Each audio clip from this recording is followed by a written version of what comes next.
Əziz müsəlmanlar, sizlərin də bildiyiniz kimi qarşıdan Allahın izni ilə dünyanın ən xeyirli, ən bərəkətli, ən mübarək, ən əzəmətli günləri gəlir. Hansı ki, bu günlər Zilhiccə ayının ilk 10 günləridir. Uca Allahdan dilərəm ki, Allah-u Teala bütün müsəlmanlara afiyət nəsib etsin və Allah-u Teala bizləri o günlərə yetişdirsin sağlıq və salamatlıq içərisində. Peyğəmbərimiz sallallahu aleyhi və səlləm Zilhiccənin ilk 10 günləri haqqında xəbər verir. Buyurur ki, bu günlərdə edilən ibadətlər digər günlərdə edilən ibadətlərdən Allaha daha sevimlidir. Əcr və savab baxımından daha əzəmətlidir bu günlər.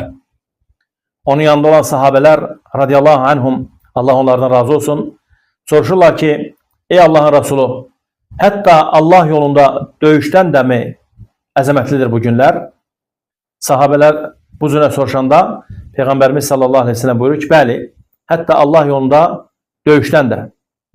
Lakin bir şəxsdən başqa ki, həmin o insan canı ilə, malı ilə çıxarsa Allah yoluna döyüşə və geri dönməzsə, bu insan istisnadır.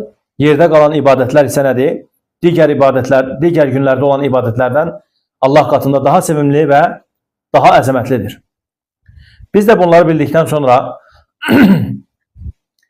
yəni bu həqiqətən əzəmətli bir mövsümdür. Həcc mövsümü əzəmətli bir mövsümdür. Peyğəmbərimiz sallallahu aleyhi ve sellem fikir verin, subhanallah, deyir ki, bu günlərdə edilən ibadətlər digər günlərdə edilən ibadətlərdən daha Allaha sevimlidir, daha əzəmətlidir. Ona görə bizlər də özümüz üçün bu gündən etibarən bir proqram cızmalıyıq. Yəni proqram şəklində ki, nə cür nə edim ki, bu günlərdə səmərəli şəkildə faydalanım. Bu günlərdə olan o əcrləri, savabları qazana bilim, əldə edə bilim. Heç şübhəsiz ki, yəni Zilhiccə ayında ibadətlərin ən əzəmətlisi Allahın evini ziyarət etmək, yəni həcc etmək, həcc ziyarəti. Bu da şübhəsiz ki, hamı üçün alınmır. Bəzən insanların səhhətləri imkan vermir, bəzən insanların maddi cəhətdən əksər müsəlmanlar gedə bilmirlər.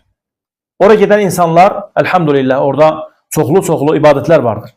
Orada Arafa ibadəti var, siz də bildiyiniz kimi, Müzdəlifə var, Minə var, həmçinin qurban kəsmək var və s. O insanlar nədir? Çoxlu əcrlərə, savablara Allahın izni ilə nail olurlar. Allah-u Teala bütün müsəlmanlara nəsib etsin ki, Allahın evini ziyarət etməyi, həcc ziyarətini əmin. Ona görə, əziz müsəlmanlar, bu günlərdən istifadə etmək lazımdır. Yəni, bəzi ibadətlər var, onları inşallah ki, sizlərə çatdırmaq istəyirəm. Həm özümə, həm də sizlər üçün bir fayda olar inşallah. Misal üçün, biz özümüz üçün bir proqram cızaq ki, biz bu günlərə yetişsək, Allahın izni ilə Allah bizi yetişdirsin bu günlərə, nə edəcək? Nə cür başlayacaq günümüzə? Həmin bu 10 günü nə cür edək ki, bizim üçün daha yaxşı, daha faydalı olsun, daha əzəmətli əcrləri əldə etmiş olaq. Məsəl üçün, çoxlu Quran oxumaq. Yəni, gün ərzində, mücarrad olaraq bu günlərə gəlib çatandan sonra, çoxlu sayda Quran oxumaq, Quran qiraəti etmək. Deyək ki, 10 gün içərisində kimsə bir dəfə xətm edə bilərsə nə gözəl, əlhamdülillah. Gündə 300 oxuyarsa, Quran-ı Kərimi 10 gündə nədir? Xətm etmiş olar. Bu da böyük bir xeyirdir. Bilirsiniz, Peyğəmbərimiz sallallahu aleyhi ve sellem xəbər verib ki, hər bir hərf üçün, Qurandan oxunan hər bir hərf üçün 10 savab var. Subhanallah, 10 savab, bir hərf üçün. Siz düşünün ki, bir səhifədə nə qədər hərflər var. Həmçinin səhifəni də səhifələrə vurmaq lazımdır. Quran-ı Kərimi başdan ayağa oxumaq, xətm etmək. Gör, nə qədər əzəmətli bir ibadətdir. Sonra valideynlərə gözəl şəkildə qayğı göstərmək. Gözəl əməllərdəndir, Allah qatında əzəmətli əməllərdəndir.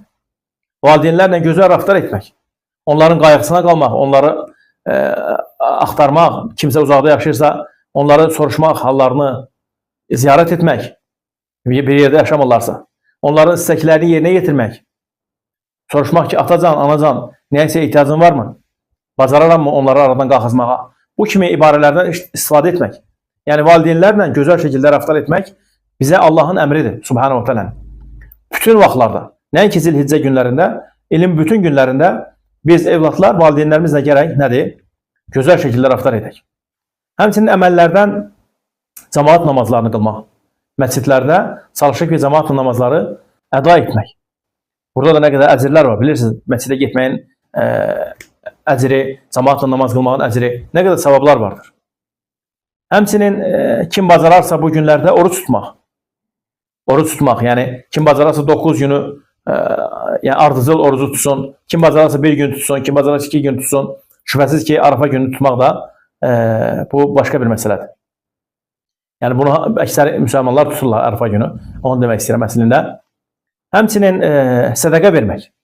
Bu günlərdə sədəqəni çoxaltmaq. Belə deyək də, misal üçün bizim qonşularımızda kimsə kasıb olan birisi varsa, fəqir insanlar varsa, biz hər gün niyyət edək ki, həmin bu günlərdə 2 dənə çörək alıb verəcəm onlara. Deyək ki, çörək 50 qəpikdirsə, 2 dənə çörək 1 manat edir. 10 günə 10 manat pul edir. 10 manat pul. Siz düşünün ki, bu 10 manatı Allah Subhanahu teala sizdən qəbul etməsi və Allah Subhanahu teala qəbul edir. Allah ikram sahibidir. İkram edir Subhanahu teala. Bu 10 manatı Allah Subhanahu teala yüzü minə, milyona vurar Subhanahu teala. Yəni insanların mizanı kimi deyil, Allahın mizanı. Sadəcə olaraq biz ixlasla qəlbimizdə fikirləşəcəyik ki, Allahım, sənin razılığını qazanmaq üçün bu əməl edirəm. Və yaxud hansısa bir kasıb ailəyə kiçik bir bazarlıq eləyib vermək. İçində bir toyuq olsun, 1 kilo düyü olsun, bir dənə çay olsun.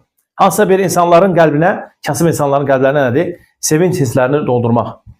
Sevinç duyğularını onların qəlblərinə yerləşdirmək.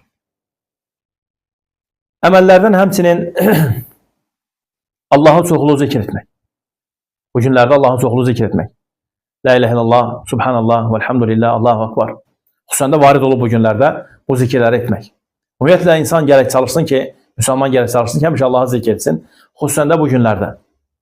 Və həmçinin son olaraq çoxlu sayda istiğfar etmək. Allahdan bağışlama diləmək.